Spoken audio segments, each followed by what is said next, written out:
Attorney General. Tonight, Governor Snyder laying out a plan for the Flint water crisis, vowing to take action to help the people caught in the middle of this disaster. We do have a team of reporters covering every new development from the Capitol to Flint to Detroit. We're going to begin with 7 Action News anchor Stephen Clark. He's live in Lansing tonight. Stephen. Yeah, Carolyn, it's quiet here at the Capitol tonight, but it was pretty loud and raucous for a while leading up to the governor's address earlier.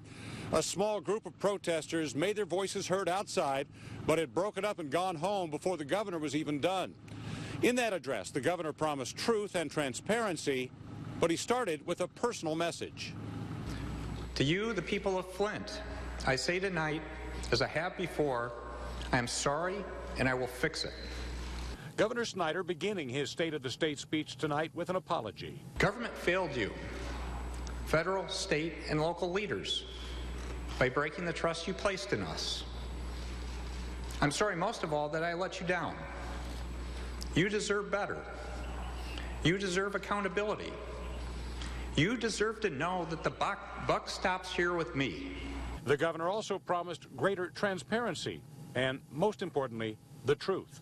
Tomorrow I will release my 2014 and 2015 emails regarding Flint to you, the citizens, so you will have answers to your questions about what we've done and what we're doing to make this right for the families of Flint.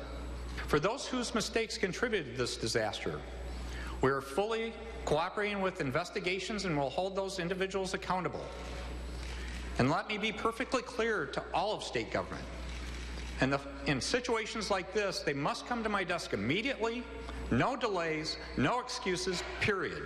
The governor then laid out a plan to provide more help to the people of Flint. I'm increasing the support from the Michigan National Guard starting tomorrow to ensure that every home we need to visit in Flint gets visited as soon as possible. And I'm appealing the President's decision not to grant a major disaster declaration. We'll continue to deliver water, filters. We will not stop working for the people of Flint until every single person has clean water every single day, no matter what. The governor also asking for more money from lawmakers to get clean water to Flint residents and to help Flint children.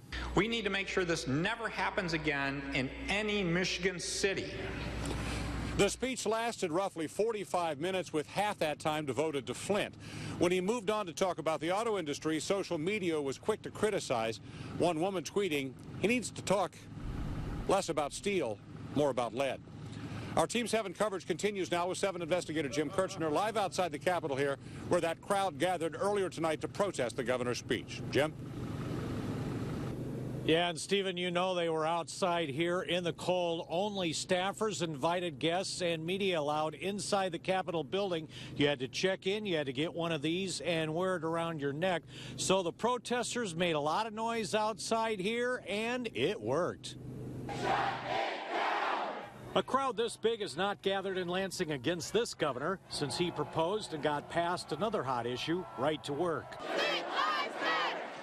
The crowd literally on the outside looking in. The governor speaking 2 floors up in the House chamber. Could these voices be heard up there? Yes. Many say the governor visibly shaken. Flint lives matter. Why do we have to be poisoned? We shouldn't have to be poisoned. The voices here calling for his accountability. The governor and his emergency manager switching Flint to river water in April of 2014 to save money. The corrosive water causing lead pipes to leach. State agencies failing to protect Flint's 100,000 people. Having to risk the possibility of lead poisoning, that's lifelong damage, and this is ridiculous. This has become a lesson in politics, crisis management, mismanagement, and life and death. Flint water may be the cause for a spike in Legionnaire's disease and 10 deaths. The governor's the poison, not just the water. I'm a teacher and I'm concerned about the kids' future.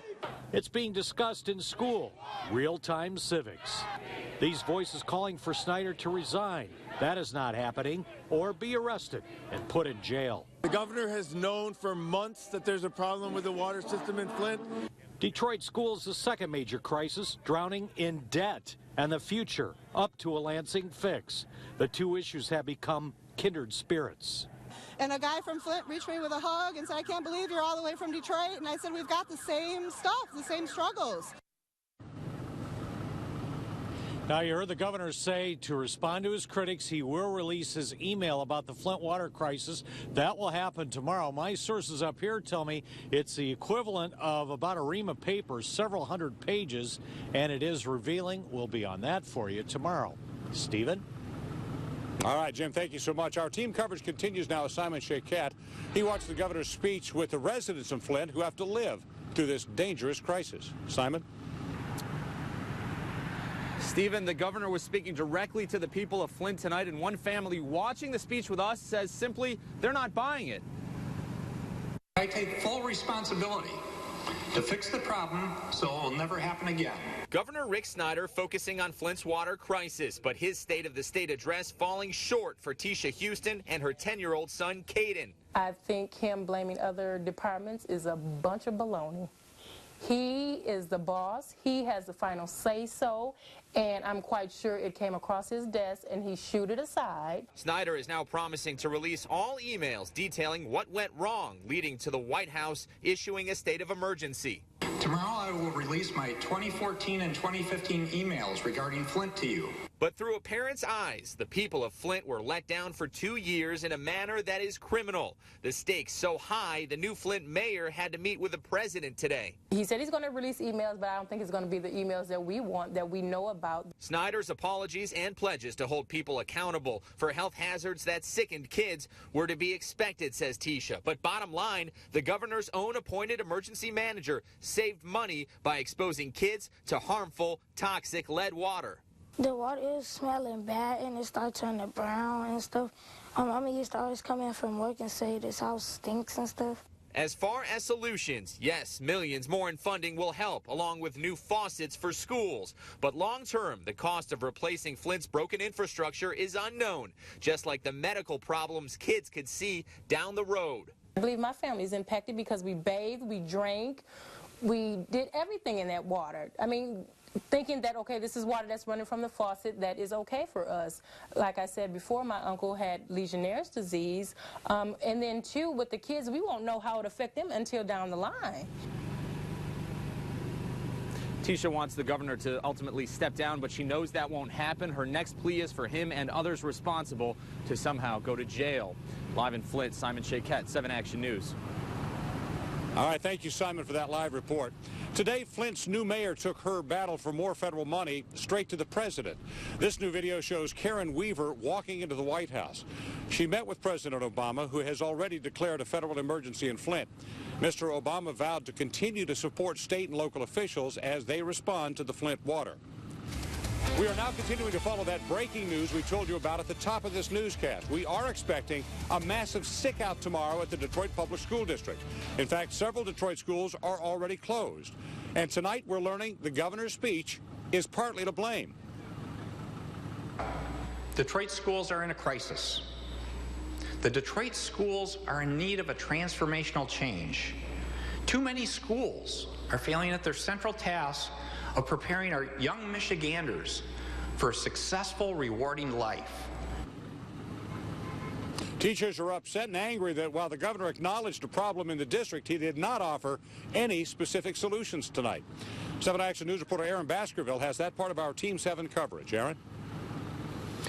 Yes, Stephen, sources are telling us that teachers were actually waiting to hear from the governor before making any decisions about a massive sick out tomorrow. And after tonight, I'm told there could be a backlash, forcing dozens and dozens of schools to close because of those sick outs. And as we all know by now, the governor did talk about Detroit public schools. He did so briefly, acknowledging there are major issues. And like you just heard him say there, calling it a crisis.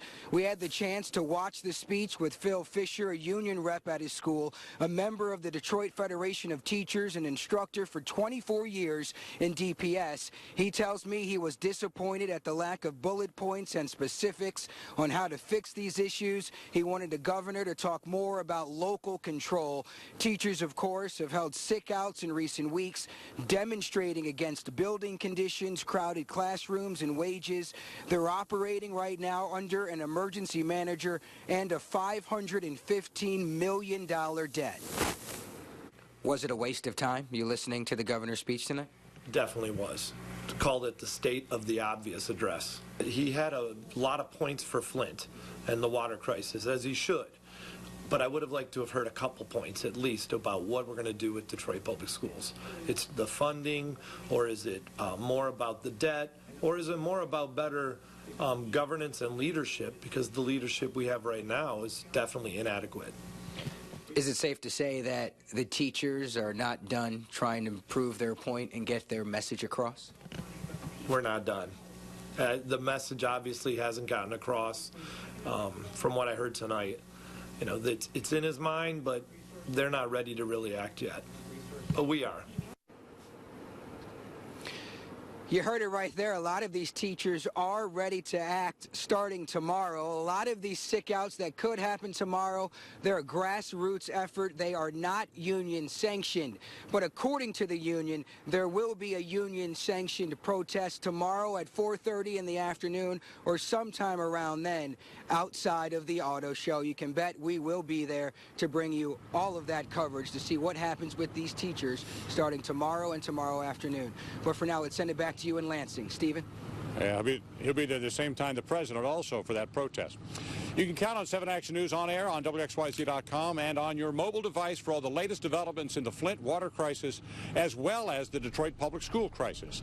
And by the way, if you missed it, the governor's speech, you can watch it in its entirety on our website at wxyz.com. That's the situation out here in Lansing, where the temperature has now dropped to about 9 degrees and it's all quiet. Carolyn? Well, hopefully you can get back in and get warm. Meantime, boy, the governor has an uphill battle to win back the trust of citizens.